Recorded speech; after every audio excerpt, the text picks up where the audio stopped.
I didn't want to go to heaven anyway.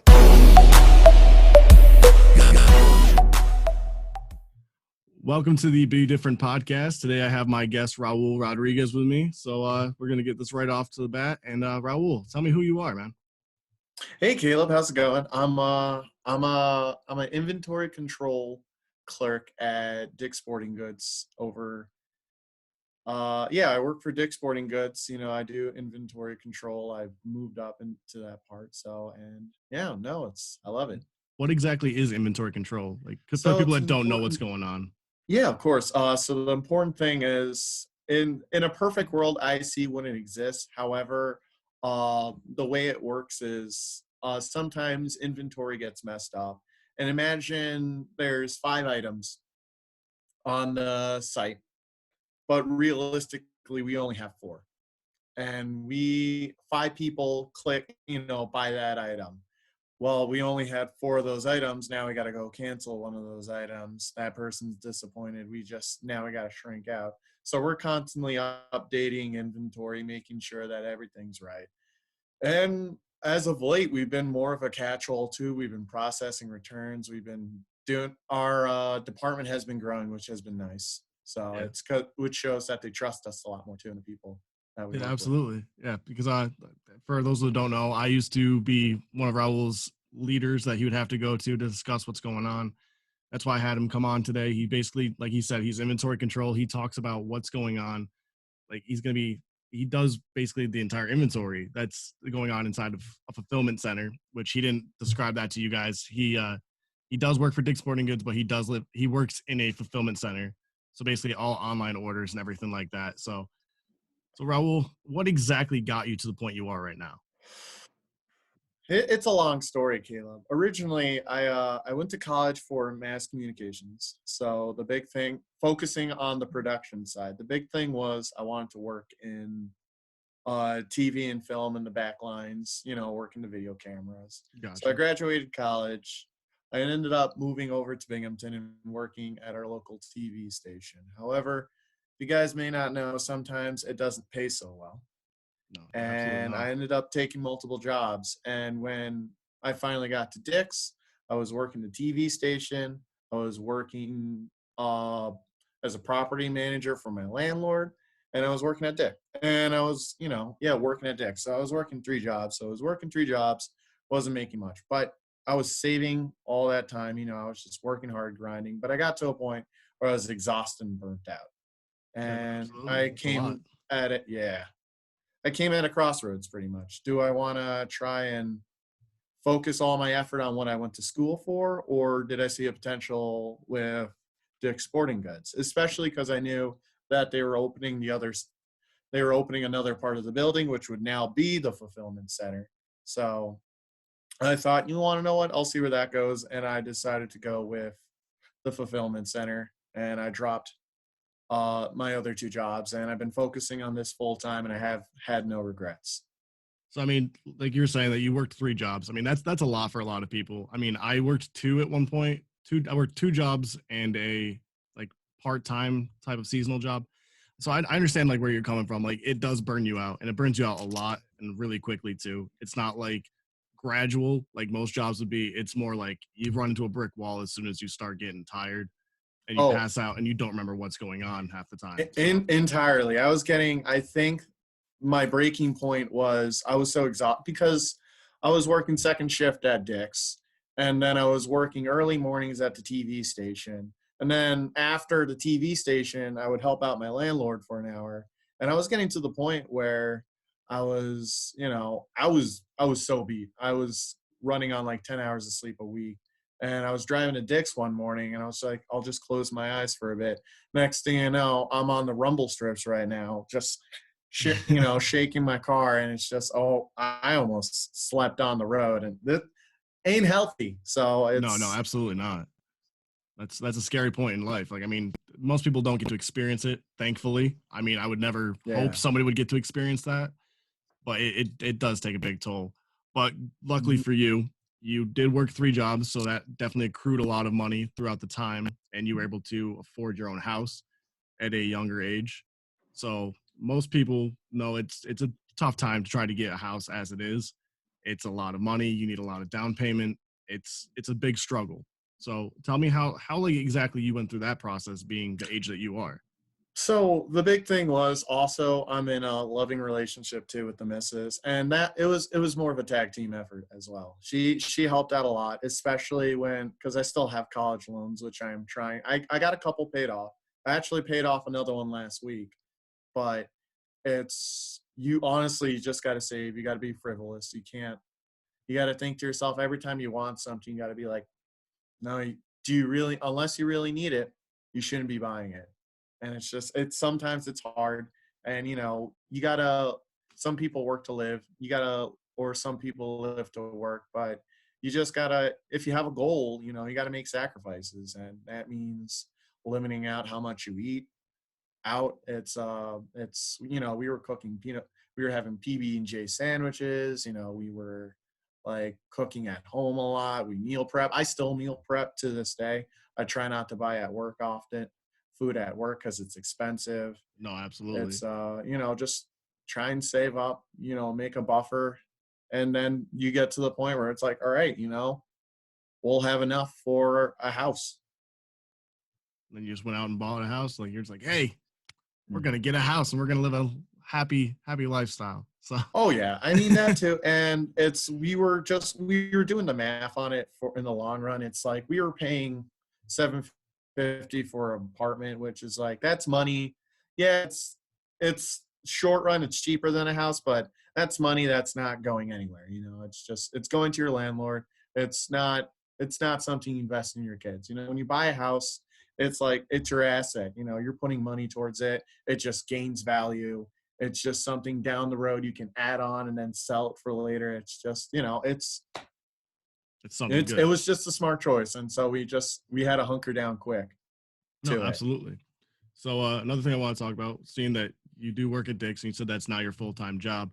What exactly, let's have you talk, because you're my first person from Dick's Sporting Goods talking on this podcast with me. So talk to me about what exactly is the fulfillment center for those that don't know. Like I did mention a little bit, it is the online orders aspect and everything like that. But like, as far as the operation goes, how does that work? And like, I know there's some stuff that you can't talk about, stuff that you can talk about. Try to tell me like what exactly goes on, like on a normal, typical day for you. All right. So fulfillment center basically I believe, is the future. It's what, most companies are trying to switch towards instead of brick and mortar, as we can see with such a giant company like Amazon just sending out. A lot of these companies are trying to send out. And so the IC aspect of it is we're trying to make sure that everything's updated, everything's good to go, and that, things essentially we're making sure that things go without a hitch. We're going to make Gotcha. sure that when you sell a product, we actually do have that product, and not it's like, oh, we haven't double checked. We actually have to cancel your order, because there's not a worse feeling when you order something and you don't get that product because lo and behold, we actually didn't have it. Yeah. Or it's showing that, or on the flip side, you're waiting for something, but it's showing that it's out of stock. But turns out, we actually had a couple boxes in the back that, had gone missing and no one updated it. So it's just companies losing money on that as well. So we're making sure that Dick's is functioning at a proper financial level, and we're able to satisfy the customers in a meaningful time. If the best way to describe it is, well, I was about to say, if like, processing associates and the people that pick are the cogs, we're almost kind of like the oil. We make sure everything works properly and all the gears are, moving well, and there's no grinding or no issues that bring things to a halt. Gotcha. Yeah, absolutely. I mean, like you were saying, like with the out of stock stating on like the website, and come lo and behold, we find like actual product. Because I know for a fact that we're still sitting on a lot of shoes that are very important shoes that we had a couple big releases for here at Dick's Sporting Goods, and we're still sitting on a whole bunch of them, and we don't know what to do with them. So I know exactly what you're talking about on that aspect, because it turns into like a flop in some aspects when it comes down to like down the line. Uh, So no, go ahead. Go ahead. no, of course. I was about to say I know what those shoes are talking about, and they're expensive shoes. And you think, if we don't sell those shoes, it's that's a lot. I know, because big sales like those are big money makers. It's No, absolutely. e- They also sell every out shoe we don't. immediately. Oh yeah, every shoe we don't sell, we're losing money, and it's an expensive shoe. So if you buy it, and if you're not going to get it anytime soon, I'd be angry, because if you're going to try and buy, I know limited releases, because I have other hobbies where things are limited releases and then people sell it afterwards. You're not getting it for that original price that may have been you thought was expensive before. The true meaning of expensive when you try to buy it afterwards on the market. Yeah, the When resale someone value. ups the price 3 times. Yeah, that resale value always gets you in the long run when it comes to anything. Yeah. When it comes to electronics, like right now with the whole madness that's going on outside, we have Nintendo Switches that are people are trying to sell their Switches for like $600-700, and that's a big hike for even used Switches. I mean, so that resale value is just immense so much anymore. And to think you could have gotten a Switch at $300, but they're like, "Oh, we're out." Just kidding. And trying to get Exactly. it at now, you got to get it at 700. I'd be pretty angry. So it's Yeah, no, Dick's absolutely. tries to make sure we get it right the first time. Absolutely. So you said that you went to school for mass communications. Where exactly did you go?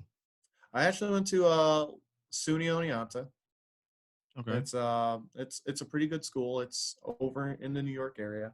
I loved it. It was close by. It helped me discover my passion. It's where I met the love of my life. I learned a lot. I learned a lot about mass comm, but I also learned a lot about being an adult, and more importantly, how to be myself and to better myself at that.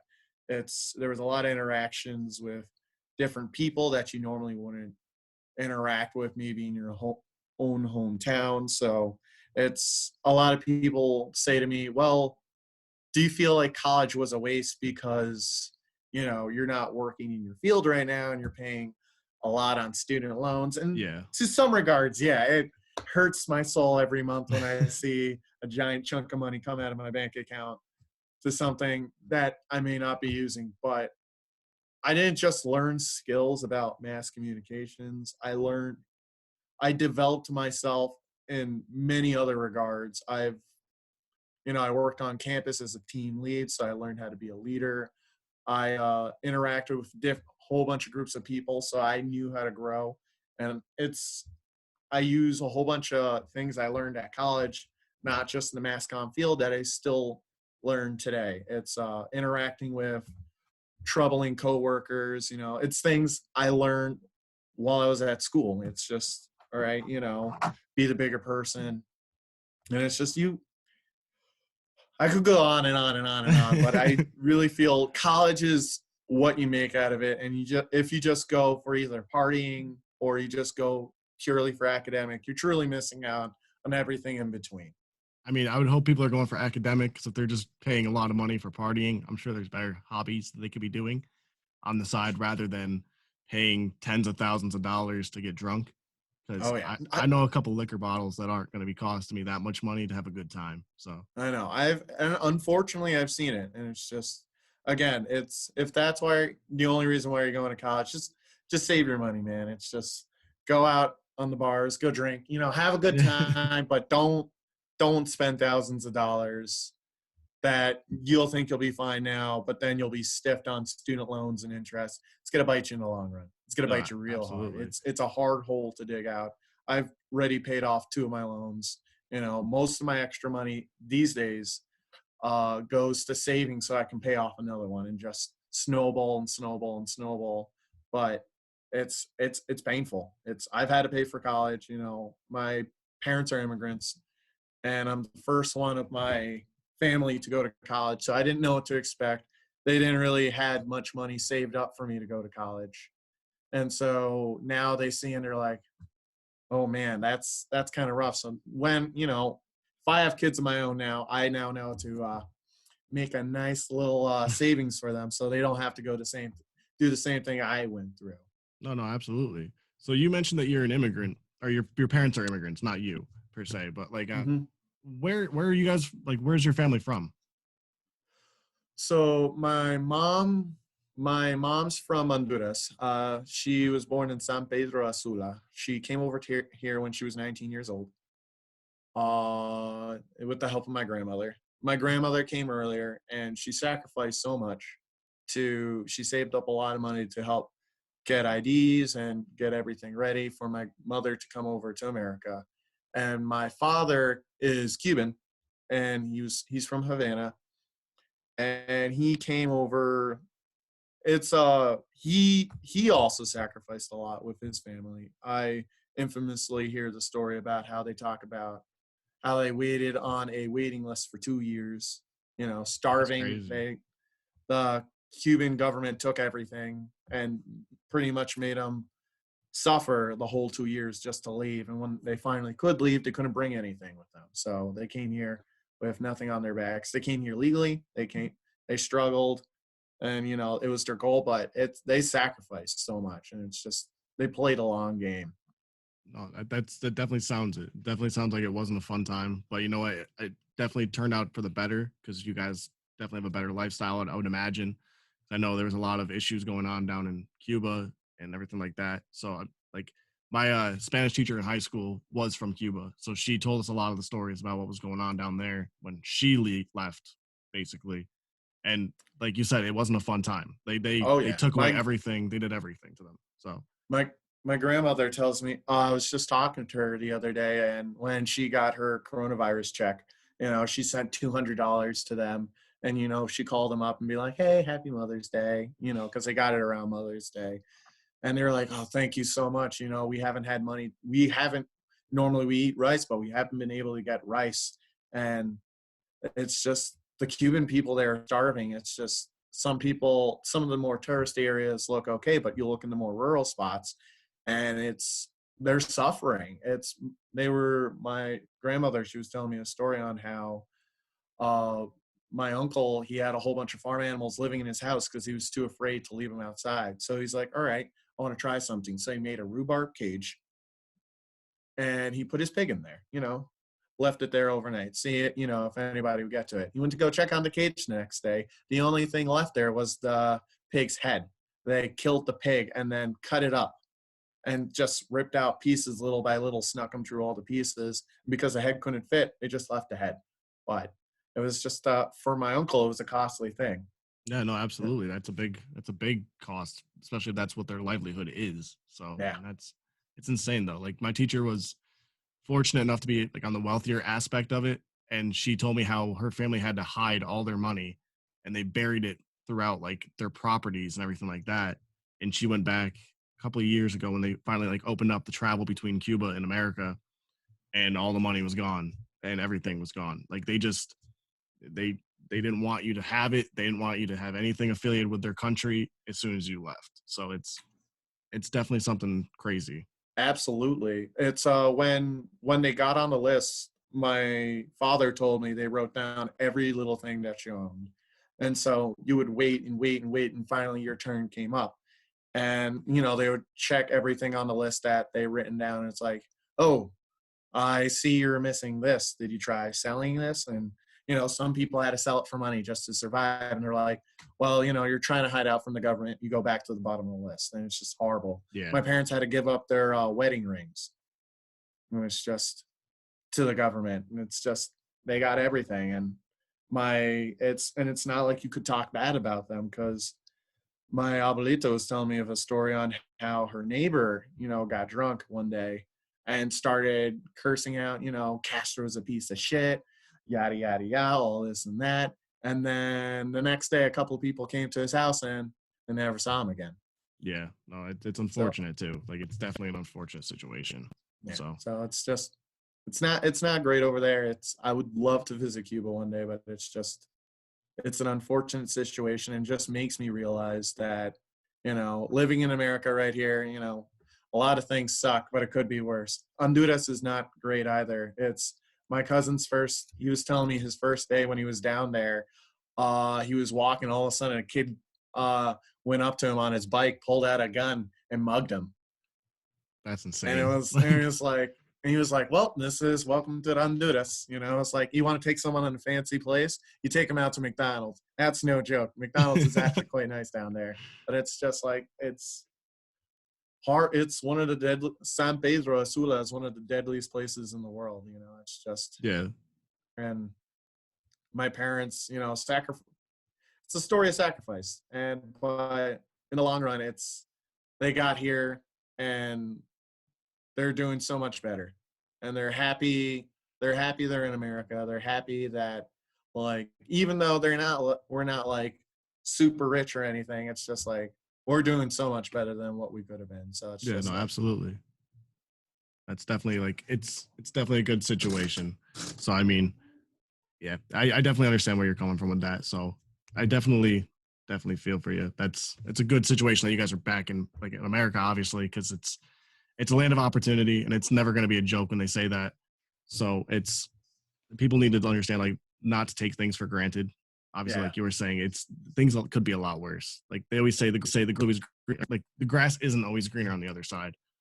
So people always take that for granted, basically. So absolutely. I know, and when people say this is the greatest country in the world, it's probably far from the truth, but it's just like, we still got, everybody forgets, you know, you still can shit on our government. We still can be like, wow, it's a piece of shit. We still can insult people. We can still eat. Oh man, we can't eat outside, but at least, you know, we still got food. We still have access. I mean, unfortunately, a lot of people have lost their jobs, but we still got, there's unemployment that we still have access to, and till July 1st, you do manage to get on unemployment. A lot of people point out you're getting that extra $600, which will be very nice to help out in the long run. You know, hopefully that'll help most people get back on their feet if they've been furloughed or if they find a new job. So it's just, there's some things over here that's still pretty nice. Yeah, absolutely. So it's better than some other places, I guess. I mean, sure, there might be places that are better, but in the long run, there's no place where I'd rather be than good old America. All right, so we're gonna wrap this up a little bit. So, is there anything else that you would like to say? I mean, tell people, like, anything that you want to, like, tell them to follow, do, or anything like that, or any kind of, like, word of wisdom. Yeah, it's just think about others. Don't always think about yourself, but you still got to focus on yourself too, I guess. When it comes to money, just before you get anything, just take a deep step, take a deep breath, and just think to yourself, do I truly need this? There's so many times where I'm going out and I want to eat, and I'm like, I got food at home. Do I really need McDonald's? And, you know, if I'm doing well, I haven't treated myself in a while, I will buy that McDonald's. It's nice, you know? You got to treat yourself, but you can't do it every day, you know? Treating yourself is treating yourself. A, it'll lose its allure if you do it every day. Then it's just a random thing. It's not a reward. And B, it's just, you're not really saving, and you can't, you know, in the long run, you're just hurting yourself. So it's just take a deep breath. Just be like, all right, maybe I don't need this, or maybe I don't need this game. You know, just take it slow. Just be smart about it, you know, and that's all I really have, I guess. All right. Well, I want to thank you for coming out, though. I really do appreciate it. I mean, anytime. You're the first, like I said, you're the first person from our job that I asked to come out here, and I really appreciate you coming out and doing this for me. So, yeah. No, it's my pleasure, Caleb. All right. See you later, man. All right. Peace, dude.